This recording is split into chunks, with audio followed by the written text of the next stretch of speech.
সুপ্রিয় ছাত্রছাত্রীবৃন্দ, সকলকে আমার আন্তরিক অভিনন্দন জানাই। আমি Rabindrachandra, কলাসীমা Swami Vivekananda বিদ্যাপীঠের x English teacher.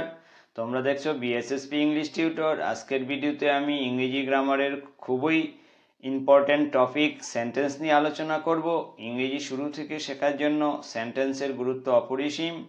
এই ভিডিওটি পুরোপুরি দেখার পর আশা করি খুব সহজেই সেন্টেন্সকে চিনে নিতে পারবে। এই ভিডিওতে কনসেপ্টের পাশাপাশি প্রচুর এক্সাম্পল নিয়েও আলোচনা করব। চলো সময় নষ্ট না করে শুরু করা যাক। সেন্টেন্স খুব সহজভাবে আজকে আমরা শিখব। চলো শুরু করি। প্রথমে দেখে নেব সেন্টেন্স কাকে বলে। দুই বা ততোধিক ওয়ার্ড পাশাপাশি বসে যখন সম্পূর্ণরূপে মনের ভাব প্রকাশ করে তখন তাকে সেন্টেন্স বলে। দুই বা ততোধিক ওয়ার্ড পাশাপাশি বসে যখন সম্পূর্ণরূপে মনের ভাব প্রকাশ করে তখন তাকে সেন্টেন্স বলে। যেমন Rita is a student. Rita is a student, এটা একটা সেন্টেন্স। আশা করি সেন্টেন্স তোমরা চিনতে পেরেছো। সেন্টেন্স কয় প্রকার ও কি কি? সেন্টেন্স কয় প্রকার ও কি কি? সেন্টেন্স 5 প্রকার, যথা অ্যাসার্টিভ সেন্টেন্স, যার বাংলা অর্থ হচ্ছে বর্ণনামূলক বাক্য। তারপরে দেখবো হচ্ছে ইন্টারোগেটিভ সেন্টেন্স, যার বাংলা অর্থ হচ্ছে প্রশ্নবোধক বাক্য। 3 ইম্পারেটিভ সেন্টেন্স, যেই সেন্টেন্সের বাংলা অর্থ হচ্ছে আদেশ উপদেশ মূলক বাক্য। অপটেটিভ সেন্টেন্স, কামনা প্রার্থনামূলক বাক্য। অপটেটিভ সেন্টেন্স হচ্ছে কামনা প্রার্থনামূলক বাক্য। এবার দেখে নেব এক্সক্লামেটরি সেন্টেন্স, বিস্ময় সূচক বাক্য। যেই সেন্টেন্সে আনন্দ দুঃখ প্রকাশ পায় সেই সেন্টেন্সকেই এক্সক্লামেটরি সেন্টেন্স বলে। এবার আমরা অ্যাসার্টিভ সেন্টেন্স কাকে বলে তা শিখব। যে সেন্টেন্স দ্বারা কোনো ঘটনার বর্ণনা করা বোঝায় তাকে অ্যাসার্টিভ সেন্টেন্স বলে।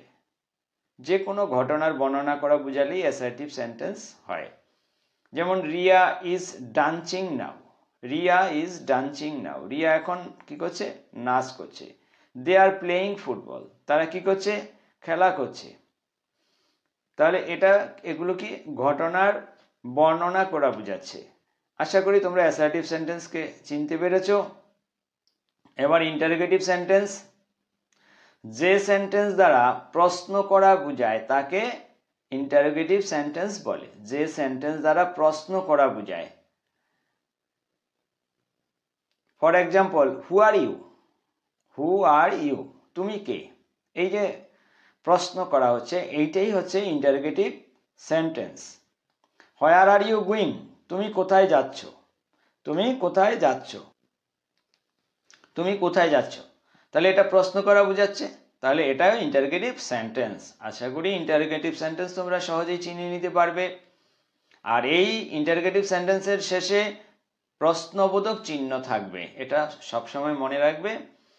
ইম্পারেটিভ সেন্টেন্স, ইম্পারেটিভ সেন্টেন্স, যে সেন্টেন্স দ্বারা আদেশ উপদেশ অনুরোধ বোঝায় তাকে ইম্পারেটিভ সেন্টেন্স বলে।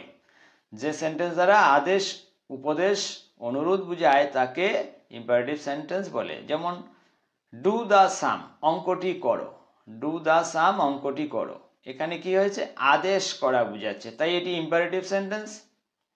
তাই এটি imperative sentence. Please help me, please help me, দয়া করে আমাকে সাহায্য করো। এখানে কি হয়েছে? রিকোয়েস্ট, অনুরোধ করা হয়েছে। পরের সেন্টেন্সটা দেখব, রিড অ্যাটেন্টিভলি, মন দিয়ে পড়ো। মন দিয়ে পড়ো, এটা আমরা কি করছি? অ্যাডভাইস করছি, উপদেশ দিচ্ছি। এখানে উপদেশ দেওয়া বোঝাচ্ছে, তাই এটাও ইম্পারেটিভ সেন্টেন্স। আশা করি তোমরা ইম্পারেটিভ সেন্টেন্স সহজেই চিনে নিতে পারবে। এক্সক্লামেটরি সেন্টেন্স, এক্সক্লামেটরি সেন্টেন্স, যে সেন্টেন্স দ্বারা দুঃখ আনন্দ বিস্ময় প্রকাশ করে তাকে এক্সক্লামেটরি সেন্টেন্স বলে। যে সেন্টেন্স দ্বারা দুঃখ আনন্দ বিস্ময় প্রকাশ করে তাকে এক্সক্লামেটরি সেন্টেন্স বলে। Hurray we have won the game. Hurray we have won the game, কি আনন্দ আমরা খেলায় জিতেছি। কি আনন্দ আমরা খেলায় জিতেছি। এলাস হি ইজ ডেড, হায় সে মৃত। হায় সে মৃত, এখানে দুঃখ প্রকাশ করা হয়েছে। How nice the bird is, পাখিটি কি সুন্দর।